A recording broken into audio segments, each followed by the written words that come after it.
Iniciar a gravação. Toda vez eu me assusto com essa voz. Então, gente, boa tarde mais uma vez. Vamos dar início aqui à nossa aula de filosofia. Sejam todos bem-vindos. Na semana passada, pessoal, nós corrigimos a nossa avaliação parcial. Tivemos notas bem positivas, mesmo daquelas pessoas que não têm acesso à internet, que estão fazendo por material impresso. Nós tivemos notas positivas. Vocês ainda não ganharam os tablets, né? Não, só Do pra governo. conhecer. Eu acredito que algumas pessoas vão ganhar tablet. Não sei dizer se é todo mundo, mas eu não sei também quando é, mas aqui em Camusim o pessoal já começou a ganhar das outras escolas, né? Vai ajudar bastante, acredito eu. Ok? Então, pessoal, hoje nós vamos dar continuidade ao nosso assunto. Nós estamos falando do período clássico da cidade de Atenas, né? O período clássico, ele corresponde ao século V antes de Cristo, 500 anos antes de Cristo. Esse século, ele recebe esse nome clássico porque ele representa o que teve de melhor na cidade de Atenas na antiguidade.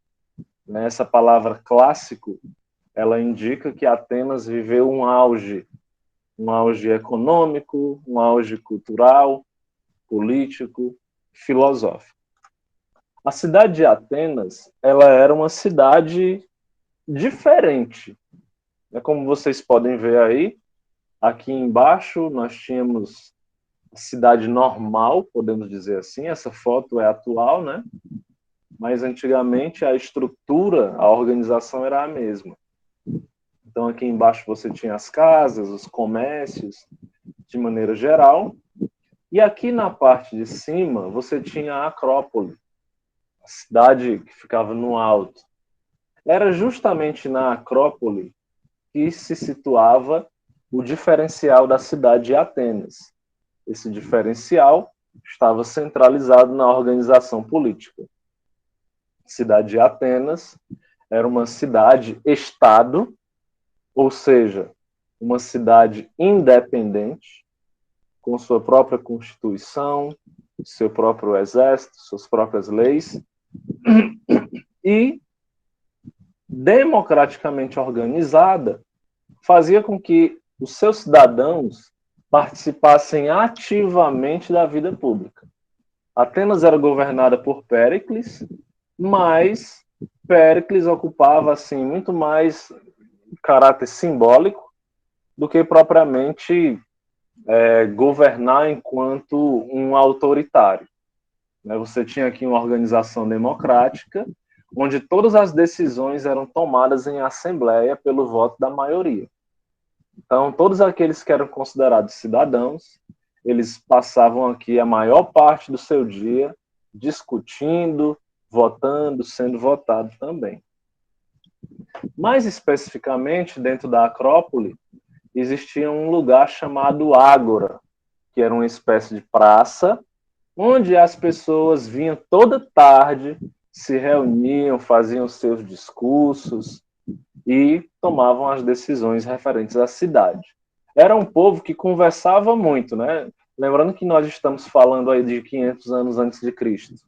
Não tinha tecnologia nenhuma, não tinha Netflix, não tinha PlayStation, não tinha Free Fire, não tinha televisão, não tinha essas coisas.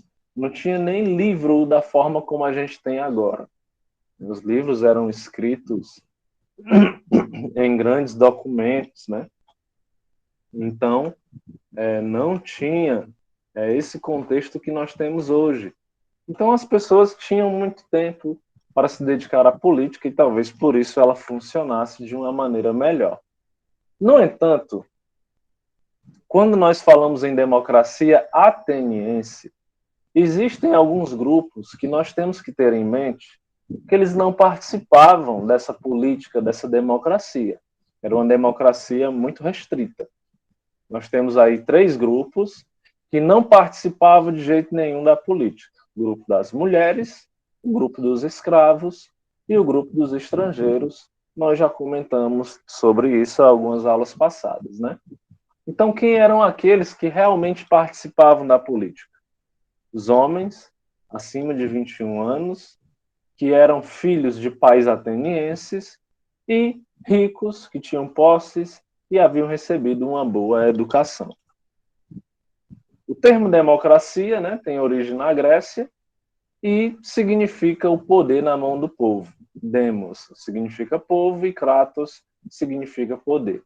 Então, os cidadãos, os homens livres, aqueles que eram considerados os homens livres, ficava sobre eles a responsabilidade de tomar as decisões da cidade. Mesmo assim, existiam aqueles que não se interessavam pela política. A esses era dado o nome de idiotés, aquele que pensa de maneira individual, privada, egoísta, que só pensa nele mesmo. Ao contrário, nós tínhamos os politikós, que era toda e qualquer pessoa que pensava no outro, que se preocupava com o outro, demonstrando que política, para os gregos, não significa ser corrupto, não significa governar em causa própria, mas ser político para os gregos, na sua essência, significava tornar a vida das pessoas melhor, na sua totalidade. Ok? Se eu estiver indo muito rápido, aí vocês me avisam, tá bom? Estou fazendo aqui apenas um resumo daquilo que a gente já viu, para a gente poder começar o conteúdo novo, tá? Então, dentro dessa democracia dos homens livres, nós tínhamos aqui 3 princípios que eles tinham que ser resguardados para poder garantir a lisura, a justiça do processo. O primeiro princípio era o princípio da isonomia, da igualdade de todos perante a lei. Lembrando que esta igualdade se referia somente ao grupo dos homens livres.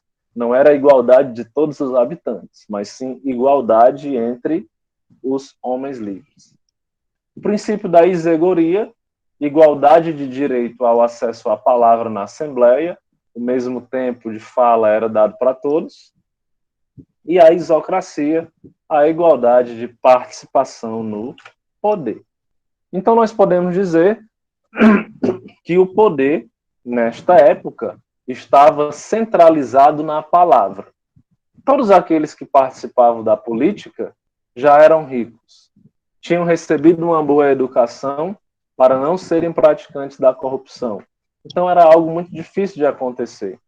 Realmente, se eu quisesse exercer o poder sobre outra pessoa, eu deveria utilizar a minha capacidade argumentativa, a palavra, certo? Alguma dúvida, gente, até aqui? Algum comentário? Alguma piada? Não? Tudo certo? Tudo isso aqui vocês já viram, estou apenas relembrando, tá bom? Dentro desse contexto de uma democracia de homens ricos, inteligentes, que sabiam se expressar, vai aparecer um grupo que se aproveitou e ajudou a fortalecer essas características. Esse grupo, ele era composto pelos sofistas. Sofistas, ok? Quem eram os sofistas? Professores viajantes que ensinavam a quem pudesse pagar somente as seguintes artes. Primeira arte, a retórica, que consiste na capacidade de convencimento através da fala, lábia, o queixo, e também a oratória, a capacidade de falar em público. Então, os sofistas, eles viajavam e ensinavam para aquelas pessoas mais tímidas, para aquelas pessoas que tinham uma dificuldade um pouco maior, ensinavam a elas a como conversar, a como falar, a como se expressar em público, principalmente visando a política, principalmente visando as discussões das assembleias. Né? Os indivíduos, eles queriam participar, mas tinha alguma coisa que travava essa participação. Então, eles acharam por bem procurar os sofistas para treinar esse discurso, para que quando chegasse na ágora, eles pudessem exercer bem o seu papel de cidadãos, né? Quer dizer, aqueles que tinham uma boa intenção.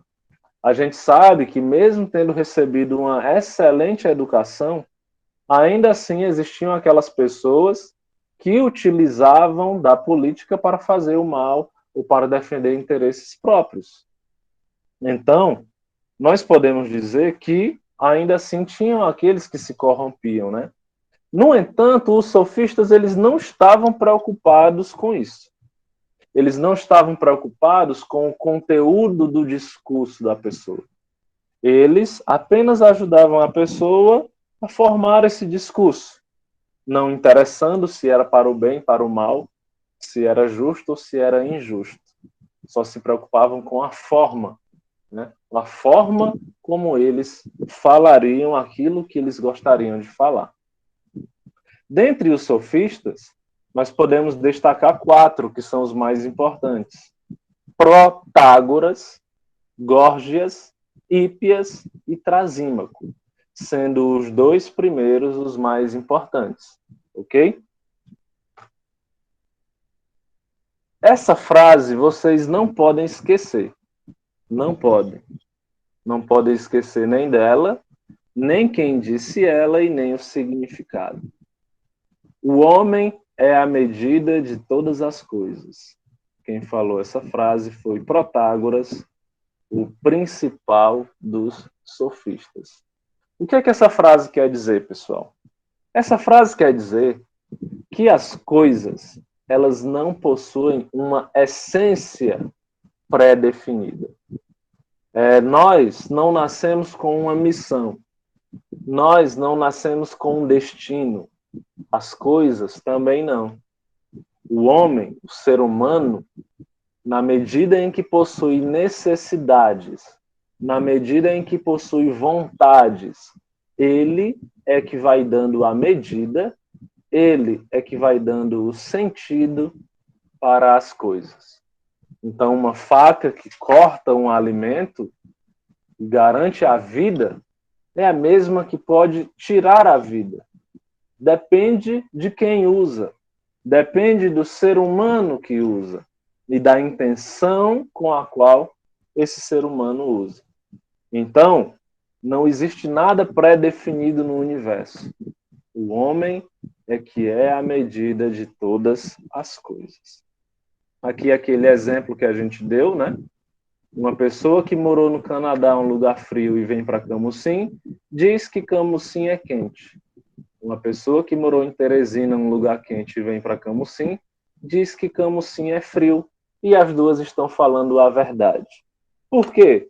Porque para os sofistas a verdade ela é relativa. Então a resposta correta é depende. Para os sofistas, a verdade, a justiça, a beleza dependem do ponto de vista, sendo relativa, constituindo assim não um conhecimento, mas uma opinião. Percebam que existe uma diferença. Conhecimento é aquilo que é comprovado, verdadeiro, que não deixa dúvida. Quando algo é relativo, quando a gente considera algo relativo, nós não estamos falando de conhecimento. Nós estamos falando da doxa. Que diabo é doxa, professor? Doxa significa opinião. E o que é opinião? Opinião é uma afirmação baseada somente na experiência, dependendo da intenção e da referência, bem como da capacidade de convencimento. Então, se você tiver argumento suficiente para convencer alguém de que Camusim é quente, Camusim vai ser quente. Mas se você tiver argumento suficiente para comprovar que Camusim é frio, para comprovar não, para convencer que Camusim é um lugar frio, Camusim vai ser um lugar frio. Não é que vai se tornar frio abaixo de 0, não. é porque a nossa capacidade de convencimento tem esse poder de fazer com que as pessoas acreditem ou não nas coisas que a gente fala. Ok? E aí o Gorgias vai confirmar isso que a gente está dizendo. A persuasão, aliada a palavras, modela a mente dos homens como quiser. Não importa o que você diz, não importa se o conteúdo da sua fala é verdade ou mentira. Para uma pessoa acreditar, é necessário somente que você utilize a sua retórica. Ok? Alguma dúvida, gente? Perguntas, piadas? Resumi aí umas 3 aulas só nesses 20 minutos.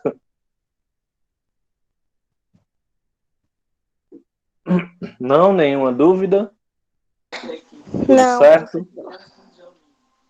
Pronto, então a nossa aula vai começar, na verdade, agora. Porque todo esse contexto é muito importante que vocês saibam, que vocês conheçam. Porque sem esse contexto, a filosofia do Sócrates ela não faz muito sentido. Ok? O Sócrates, pessoal, é um daqueles personagens que ficam marcados na história. Sabe? Durante a história, a gente teve muitas pessoas que ficaram assim muito conhecidas, né? A gente tem Jesus, que é uma figura que ficou muito conhecida. A gente tem Buda, a gente tem Maomé, a gente tem muitas pessoas que fizeram coisas muito importantes na sua época e ficaram marcadas para sempre. O Sócrates é uma dessas pessoas.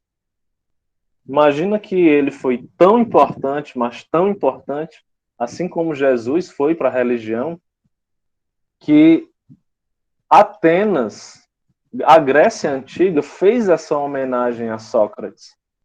Dividiu a história em antes, durante e depois de Sócrates. Aquilo que veio antes a gente já estudou, a gente chamou de pré-socrático. Aquilo que aconteceu durante a gente vai conhecer agora, e aquilo que veio depois a gente vai estudar no fim do ano, que é a filosofia pós-socrática. Então, perceba como esse cara foi genial, como a atitude dele, a postura dele fez toda a diferença na sua época. Quem dera se todos nós tivéssemos a mesma garra que Sócrates teve para defender até a morte aquilo que ele acreditava ser a coisa correta. Inclusive, pessoal, a história de Sócrates e de Jesus, elas se parecem em muitos pontos. São muitos pontos parecidos. Apesar de que a história de Sócrates é mais antiga, afinal de contas, ele viveu 500 anos antes de Cristo. Ok? O Sócrates, pessoal, tentando apresentar um pouco aqui para vocês, ele era um homem extremamente simples. Extremamente simples. Não era apegado aos bens materiais. Na verdade, o Sócrates achava que os bens materiais, quando mal utilizados, eles podem trazer muito mais um mal do que um bem. Os bens materiais, o dinheiro, o poder, eles nos trazem sentimentos como egoísmo, né? A gente fica muito fresco, a gente se acostuma mal. E o Sócrates, ele dizia que era um parteiro. Não sei se vocês sabem o que é um parteiro, uma parteira. Já ouviram falar, gente, nessa expressão, sim, é parteira? professor. O que é uma parteira? Que, que pega o neném quando nasce. Isso. Uma parteira é alguém, geralmente é uma mulher, que ajuda as outras mulheres a parirem, né? A terem os seus filhos.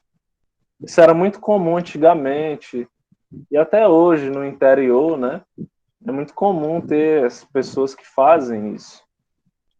A mãe do Sócrates, presta atenção, a mãe do Sócrates, ela também era uma parteira. Professor, Ah, pode falar. e eu nasci na mão de uma parteira. Show de bola. Show de bola. A mãe do Sócrates era uma parteira também, viu, Milena? Ela ajudava as mulheres, né, parirem seus filhos. E o Sócrates, ele também dizia que era um parteiro. Né? Ele falava isso muito em homenagem à mãe dele. Só que o Sócrates, ele era um parteiro diferente. Ele não era um parteiro de seres humanos. Ele não ajudava mulheres a terem os seus filhos, a dar à luz os seus filhos. Não. O Sócrates, ele era um parteiro de ideias. Olha que coisa interessante, pessoal. O Sócrates, ele dizia que era um parteiro, mas um parteiro de ideias. O que é que vocês acham que o Sócrates queria dizer quando ele falava que era um parteiro de ideias? Alguém chuta aí? O que é que ele quer dizer, parteiro de ideias? Exatamente, Maria Clara. Ele ajudava as pessoas a formularem, a criarem ideias. Certo? O Sócrates, ele ajudava as pessoas a dar à luz as suas próprias ideias. Porque o Sócrates acreditava, pessoal, olha só que coisa, eu amo o Sócrates. Espero que vocês consigam amar do tanto que eu amo. O Sócrates, ele dizia, ele era uma pessoa que conversava com todo mundo, sabe? O Sócrates, pessoal, ele nunca escreveu um livro. Eu já escrevi mais livros do que o Sócrates. Porque ele nunca escreveu nenhum. Nunca escreveu nenhum. Certo? Tudo que a gente conhece do Sócrates, a gente só conhece porque os discípulos dele escreveram sobre ele. Certo? Principalmente um discípulo chamado Platão. Certo? Então ele era um filósofo prático. E aí isso lembra muito Jesus. Jesus, ele não escreveu uma vírgula do que tem na Bíblia. Você pode procurar. Você não encontra na Bíblia o livro de Jesus. Você encontra Mateus, você encontra Marcos, você encontra Lucas, encontra Paulo, encontra até Ruth. Mas não existe o livro de Jesus. Jesus nunca escreveu o livro, nunca escreveu nada da Bíblia. Assim como Sócrates. Muito parecido, né? Jesus também, ele não era apegado aos bens materiais, assim como Sócrates. Eram dois homens muito simples. Inclusive, Jesus afirmou que era mais fácil um camelo passar por um buraco de uma agulha do que um rico ir para o céu, né? Então, Sócrates, ele era um homem muito simples e todo dia o Sócrates tinha uma rotina. Ele ia até a ágora, ele ia até o mercado, simplesmente para conversar com as pessoas. Fazia isso todo santo dia. A filosofia para o Sócrates não era uma teoria, era uma prática. Então ele fazia isso todo santo dia. E quando Sócrates chegava no mercado, quando ele chegava na praça, ele ficava ouvindo a conversa das pessoas. Pode parecer um pouco mal educado, né? Mas ele fazia isso.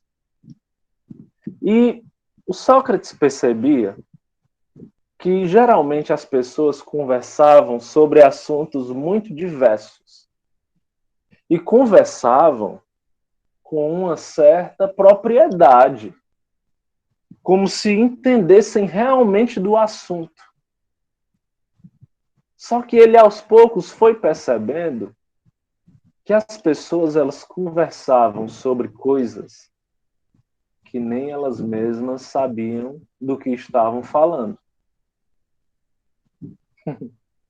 Interessante, né, não, gente? E é exatamente por isso que a filosofia é tão importante. Que a filosofia do Sócrates foi tão importante. Porque antes as pessoas, antes os filósofos, refletiam sobre a natureza.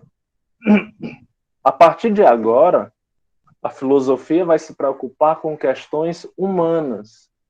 É a partir de Sócrates e dos sofistas que a filosofia se torna uma ciência humana. Então, por exemplo, Sócrates estava andando no meio da rua e aí encontrava, tá chegando o dia dos namorados, né? Acho que falta aí uma semana, passando esse sábado no outro. Quem não encontrou namorado até Data agora, desnecessária. eu acho que Data não, desnecessária. eu acho que não vai dar mais tempo não, hein, encontrar. Mas enfim, né? Dá, senhora, eu Economiza não dinheiro, perdi a fé, não, professor. vai dar certo. Vou acender umas velas aqui em casa. Pois bem, né?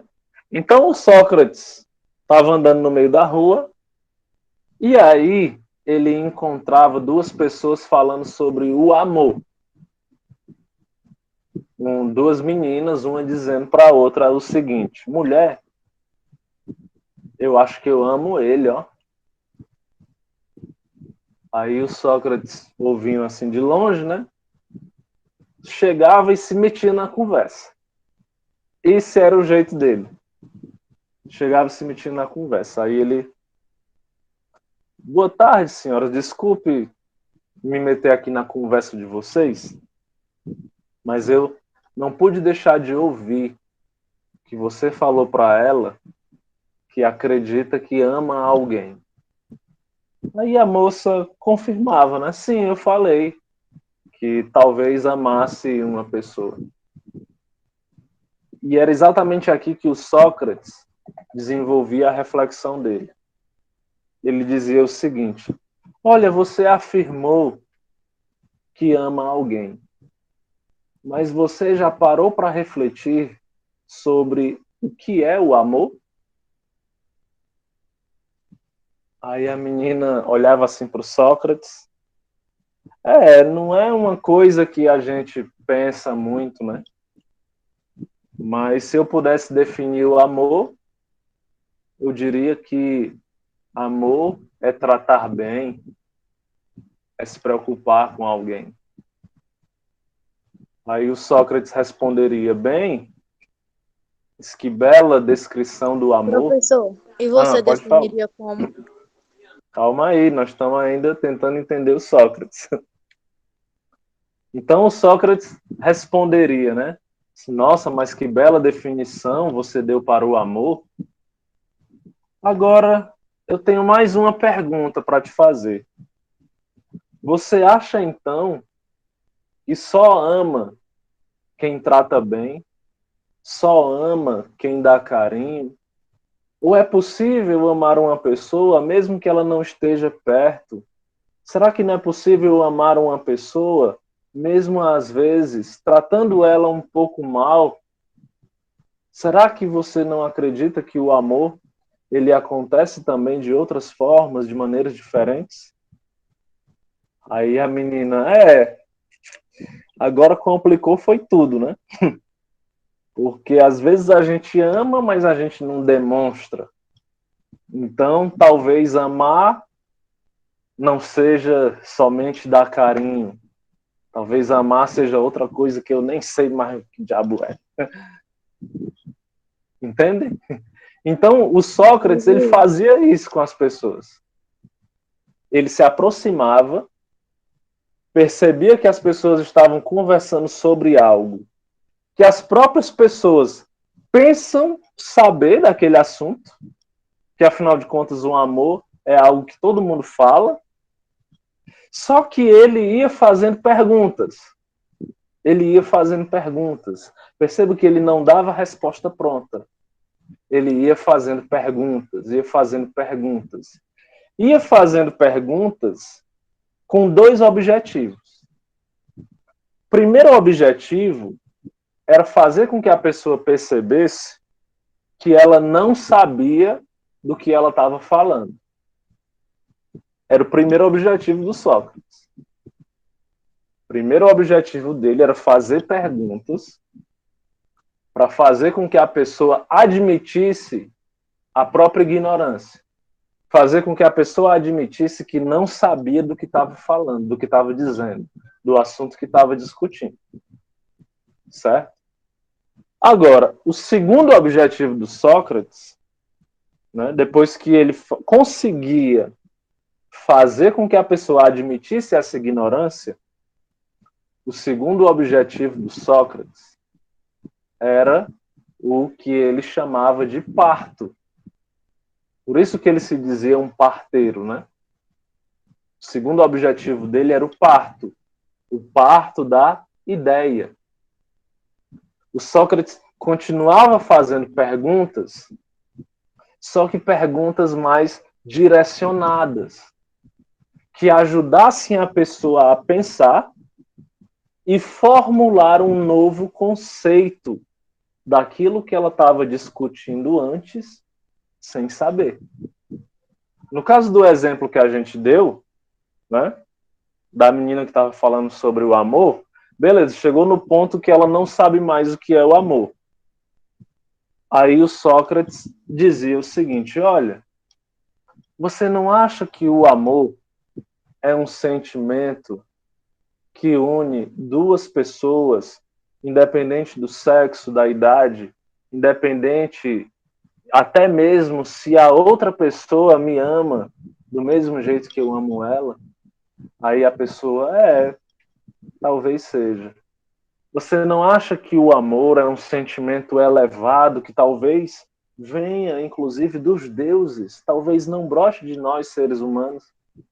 Aí a pessoa, talvez seja isso.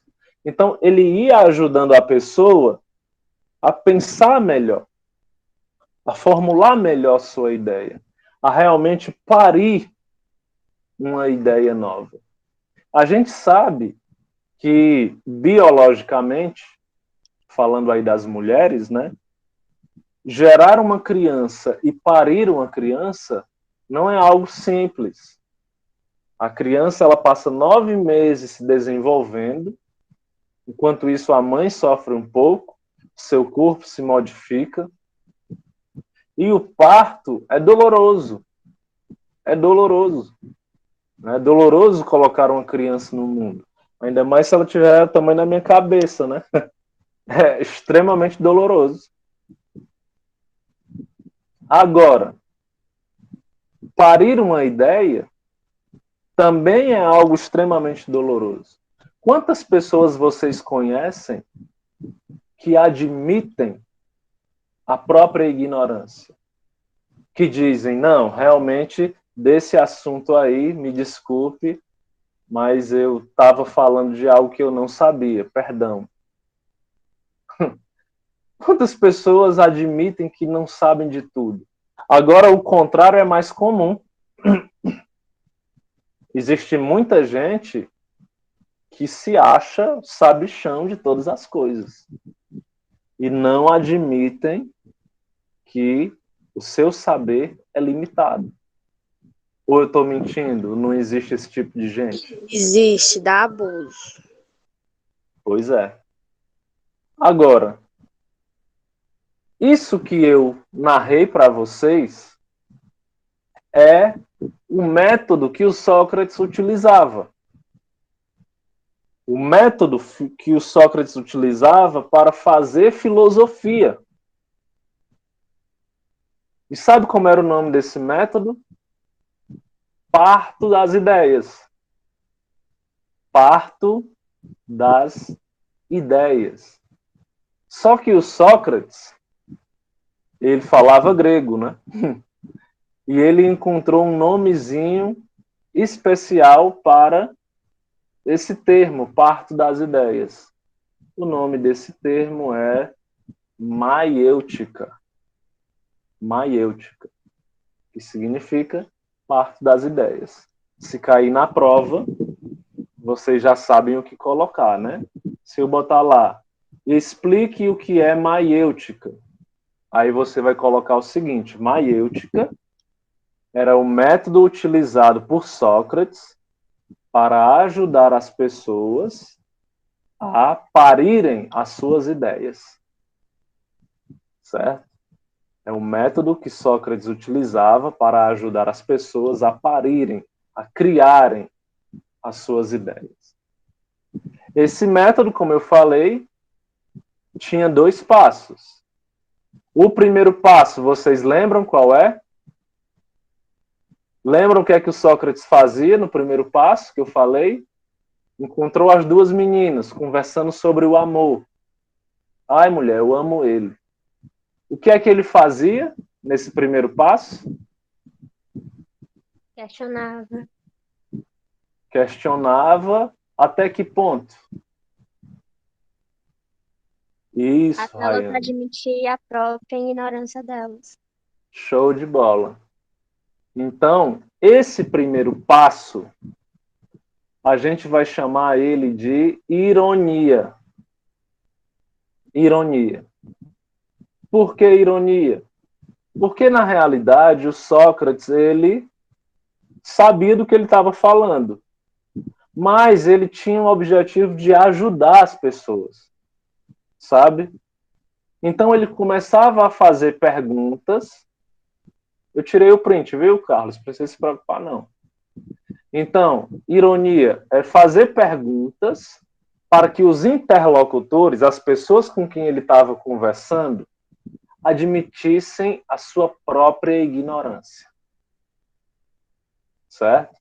Então, o primeiro passo da maiêutica, do método de Sócrates, consistia em fazer perguntas até que as pessoas admitissem que não sabiam do que estavam dizendo, ou até que elas admitissem a própria ignorância. O nome do primeiro passo é ironia. É justamente daqui, pessoal, que vai surgir a frase mais famosa do Sócrates. Alguém sabe qual é a frase mais famosa do Sócrates? Só sei. Só sei que nada sei. Isso. Muito utilizada quando a gente estava no presencial, nas provas de matemática. Os alunos iam fazer a prova de matemática e as questões que eles não sabiam, eles botavam lá, só sei que nada sei. Só que o sentido dessa frase, pessoal, é outro. É outro. O Sócrates, para vocês terem uma ideia, o Sócrates ele era considerado, em vida, o homem mais inteligente de Atenas. O homem mais inteligente. Só que ele não entendia por que ele era o homem mais inteligente. Porque o Sócrates, como eu falei, nunca escreveu um livro, nunca criou assim uma teoria. O Sócrates era um homem da prática. E o Sócrates ele não fazia afirmações, como a gente está vendo aqui, ó. O que é que o Sócrates fazia? Ele fazia perguntas.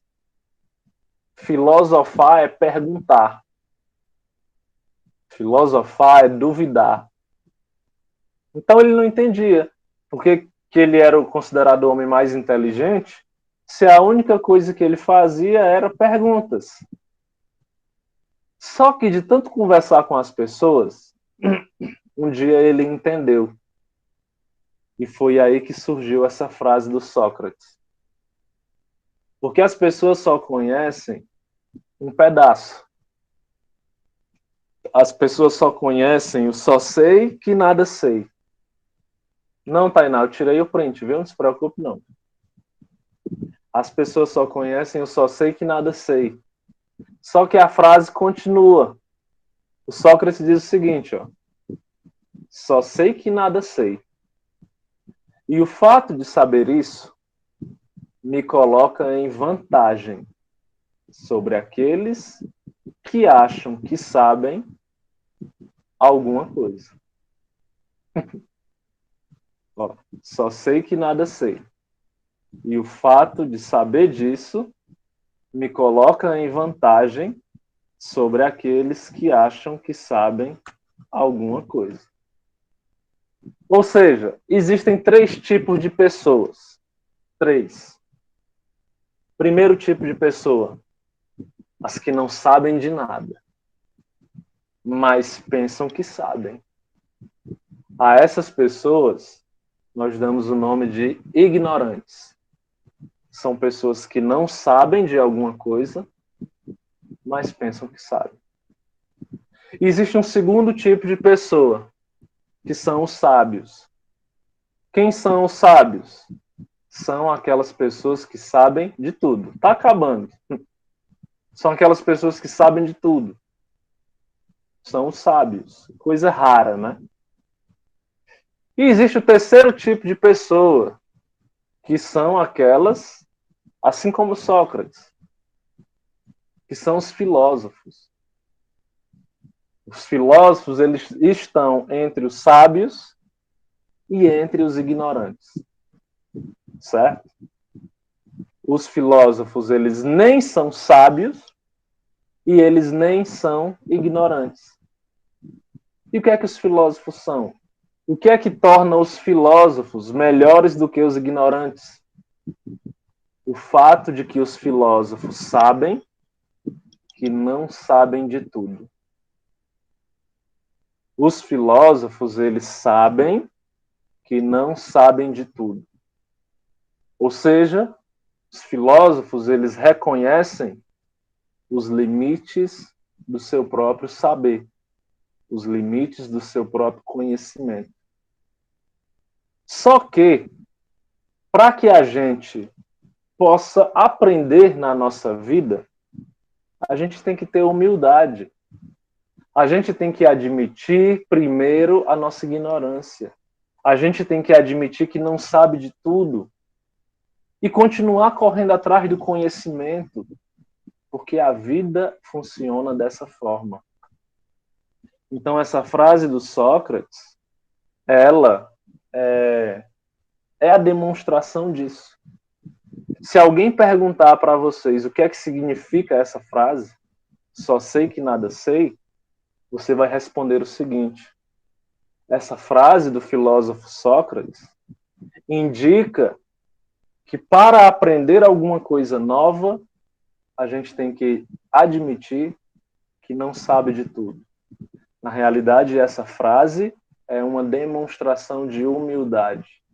É o primeiro passo para o novo conhecimento. Então, com essa frase, com esse pensamento, que a gente encerra a nossa aula de hoje. Na semana que vem a gente continua. Vocês têm alguma pergunta, pessoal? Algum comentário? Já conheciam o significado dessa frase?